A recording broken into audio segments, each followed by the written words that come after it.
là, ce que tu peux typiquement faire, c'est que si tu as assez peu de temps, il faut un minimum en faire, 2 de chaque et puis si tu veux travailler un peu plus, ton ta technique de course, dans ce cas-là, tu peux en faire jusqu'à 4 de chaque et là, en termes de distance, ce sera, en général entre 20 et 30 mètres de distance pour faire ces éducatifs. Bienvenue dans ce nouvel épisode de BPM. Aujourd'hui, on parle d'un rituel parfois négligé, parfois bâclé, mais absolument essentiel, l'échauffement. En quelques minutes, on va voir ensemble pourquoi il est indispensable, comment bien s'échauffer et quelques éducatifs à intégrer pour préparer ton corps à une bonne séance de course à pied. À mes côtés, Romain, cofondateur de Run Motion Coach, marathonien et finisher de l'UTMB. Salut Romain, comment ça va? Salut Maëva, ça va très bien. Je viens de m'échauffer justement parce que c'est dans le thème, donc j'ai fait, quelques lignes droites, avant de démarrer l'épisode. Donc hier, je suis allée m'entraîner. J'étais un petit peu pressée par le temps. Est-ce que du coup, c'est grave si je suis partie sans échauffement, pardon? Ça dépend de la séance. Si c'était un footing finalement, footing en endurance fondamentale, ce serait pas grave. Au contraire, en général, on démarre avec, très peu d'échauffement. Ce que tu peux quand même faire avant, c'est peut-être faire un petit peu de mobilité, donc des mouvements, de balancier en fait au niveau des jambes, ce qu'on appelle, en fait des étirements dynamiques, histoire de débloquer un peu les hanches et débloquer un peu le squelette et les muscles, de façon générale. Par contre au niveau cardiovasculaire, vu que tu vas démarrer lentement, ça c'est OK, ça va se débloquer, pendant la séance, pendant ta sortie en endurance fondamentale et par contre, si tu avais une séance, de fractionnée ou une séance intense, bah, oui, là, c'est vraiment super important de faire, cette phase d'échauffement et de gamme. Et est-ce que tu peux un petit peu m'expliquer, quel est l'intérêt du coup de ces, de l'échauffement en tout cas, sur, la partie, corporelle? Ouais, donc le but, c'est d'augmenter, en fait, progressivement le rythme cardiaque, de chauffer les muscles, tout simplement pour éviter, déjà les blessures ou des problèmes, parce que tu vas partir de façon trop intense, trop vite. Donc c'est, finalement l'occasion de monter en température, un peu, progressivement. C'est ça vraiment l'intérêt des échauffements et puis peut-être aussi en termes de technique de course, ça peut être l'occasion, de travailler avec, ce qu'on appelle les gammes, et les éducatifs. Ça dépend de où est-ce qu'on se situe et ça dépend aussi des athlètes. Certains parlent de gamme, d'autres d'éducatif et ça permet aussi de travailler sa foulée. Donc pour plein de raisons, c'est important de faire l'échauffement. Et est-ce que tu peux me décrire un petit peu, les bases pour un échauffement réussi? Ouais, donc si on se plonge, dans une séance, mettons de VMA ou de côte, ou une séance, spécifique marathon ou autre, dans ce cas-là, c'est super important de faire au moins 15 minutes d'échauffement, donc en endurance fondamentale. Ça peut passer de 15 à 30 minutes, en fonction, peut-être du temps qu'on a ou en fonction de ce qui est indiqué dans ton plan d'entraînement. Donc ça, c'est la phase, d'endurance fondamentale. On apprend à faire monter le cardio, progressivement et vu qu'il faut en général, entre 70 et 80 d'un plan, d'entraînement avec de l'endurance fondamentale.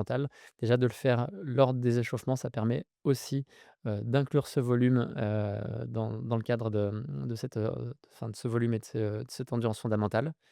Donc ça, on démarre par cette partie, footing. Ensuite, on bascule sur la partie gamme et éducatif.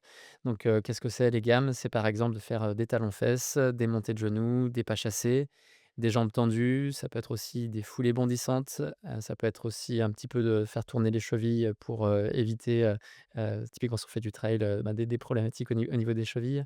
Donc c'est des mouvements en fait qu'on fait, à l'échauffement. Et donc là, ce qu'on peut dire, c'est qu'il faut les réaliser les uns après les autres. Donc tu vas faire par exemple, 2-3 voire 4 montées de genoux, puis 2-3 à 4 talons-fesses, et cetera, et cetera. Et donc là, ce que tu peux typiquement faire, c'est que si tu as assez peu de temps, il faut un minimum en faire, 2 de chaque. Et puis si tu veux travailler un peu plus, ta technique de course, dans ce cas-là, tu peux en faire jusqu'à 4 de chaque.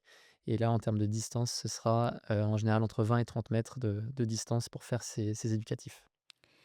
Et est-ce que tu peux me décrire un peu le rôle, en tout cas l'intérêt de ces éducatifs, dans l'échauffement? Ouais, donc ça permet de terminer l'échauffement finalement, en termes de au niveau musculaire, en termes de gestes, ça permet donc d'avoir une foulée qui est un peu plus ample, d'aller chercher certains groupes musculaires qui sont moins sollicités lors de la phase de footing. On pense notamment aux ischio-jambiers, Parce que quand tu as une foulée qui est très ample, ce qui va être le cas si tu fais, une séance par exemple, de fractionnés rapides, il faut déjà l'avoir sollicité et si tu fais juste le footing, c'est insuffisant en fait pour solliciter certains groupes musculaires.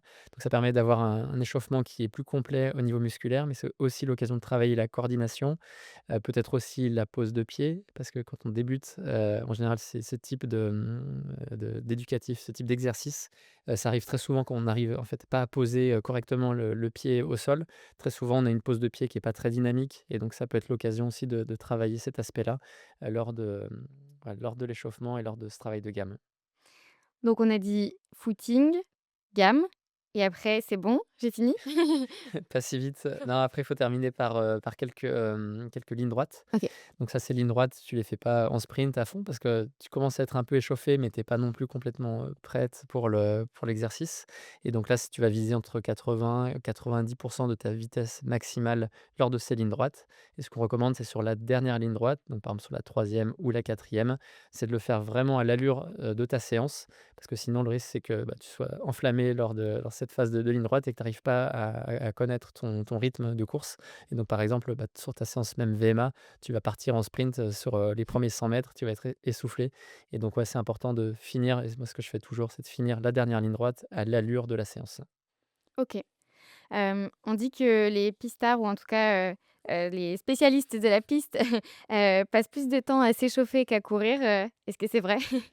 Oui, tu me fais replonger dans mes souvenirs maintenant il y a, 10 voire même 15 ans, quand je faisais beaucoup de pistes. Sur 800 mètres, c'est moins de 2 minutes, d'effort pour beaucoup de coureurs, et donc en termes d'échauffement, là, c'est pour le coup, c'était plus de 30 minutes, avant une course, donc c'était en gros 30 minutes de footing, aussi des lignes droites et beaucoup de lignes droites pour être vraiment prêt et je pense aussi à des séances, typiquement une séance qui peut être un peu longue parfois, pour un coureur de 800 mètres, ça peut être par exemple 3 fois 400 mètres. Donc là, si on prend 3 fois 400 mètres, c'est moins d'une minute le 400 mètres, donc c'est une durée totale d'effort intense qui est, bah, de moins de 3 minutes finalement et donc là, toute la phase, d'échauffement et même de récupération, qui était d'ailleurs plutôt une récupération passive, donc là, ça nous rappelle aussi un des premiers épisodes de BPM sur de la récupération.